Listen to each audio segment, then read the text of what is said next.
If you're here for the quick answer, Holi is celebrated for two big reasons.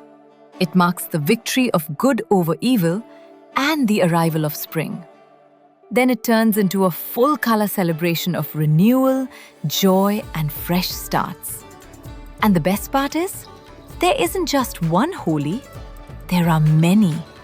And once you see the stories, the traditions, and even the science behind it, the festival feels 10 times more meaningful.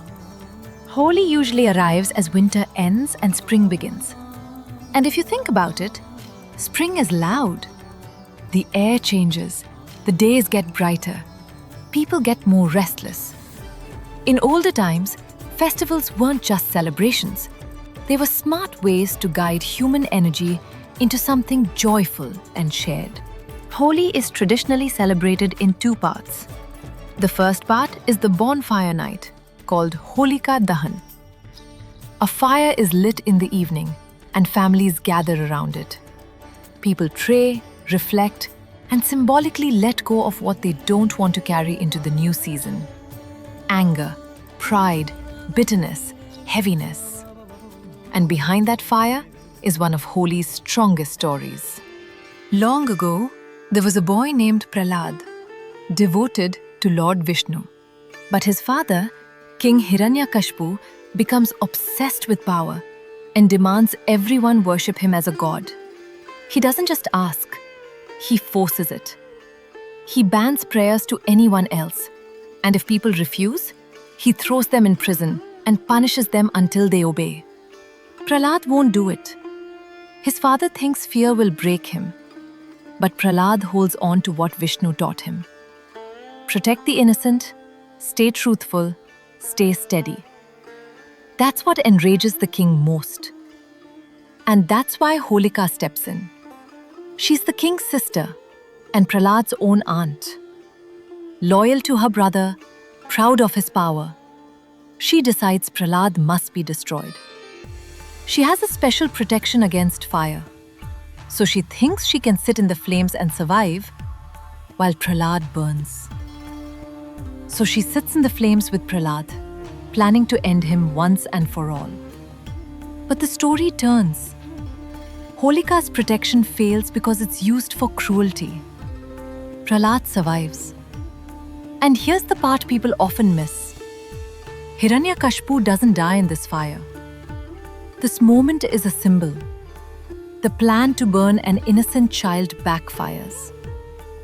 Later, Vishnu appears as Narsimha, half lion, half man, to end the king's tyranny for good.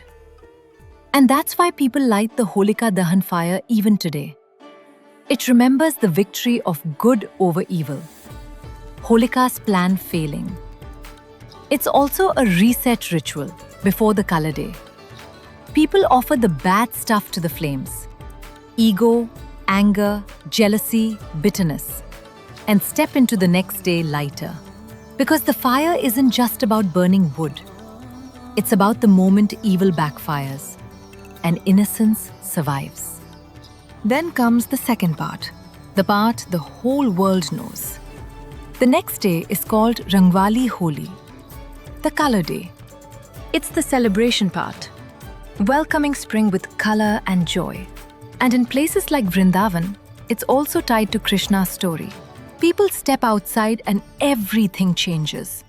Colors in the air, colors on cheeks, laughter from rooftops, music in the streets. And for a few hours, the world forgets its labels. And this is where Holi becomes really interesting. Because there isn't just one Holi. There are many Holis across India. And each one feels like its own personality. In Barsana and Nandgaon, there's Lathmar Holi, where women literally beat the men with sticks.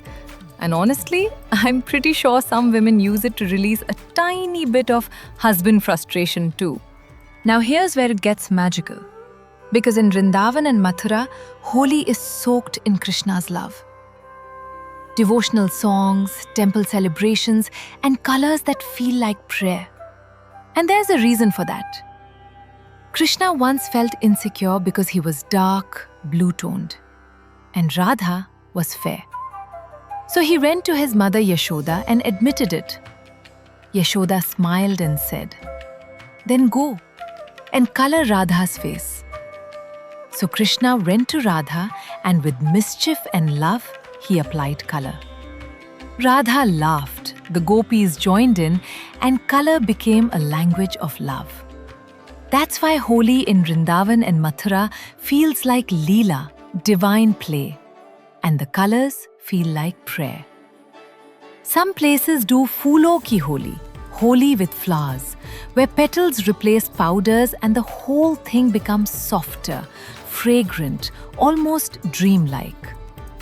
So if someone says, "What is the real Holi?" the answer is all of them. Because Holi is a feeling more than a format. Traditionally, Holi is also a day of visiting. People go to friends, neighbors, relatives. They apply color, exchange sweets and say, "Bura na mano, Holi hai." Meaning, don't take it to heart. It's holy. And yes, it's playful. But there's also something deeper hidden inside that sentence. It's permission to reset relationships, to soften, to end old grudges without a long speech.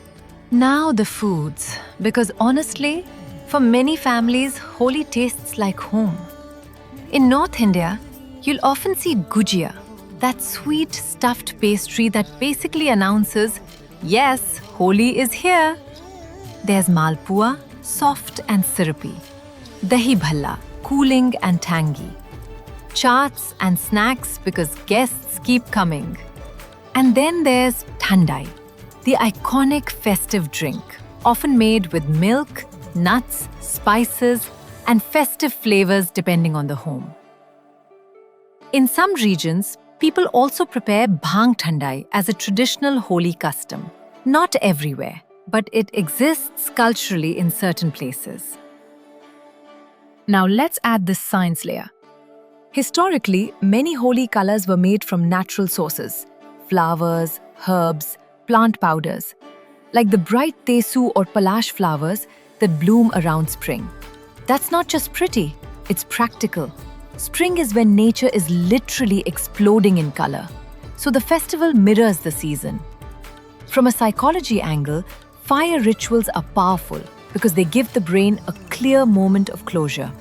When you watch something burn, it feels like an ending, and endings help people move on. And play is not just for kids.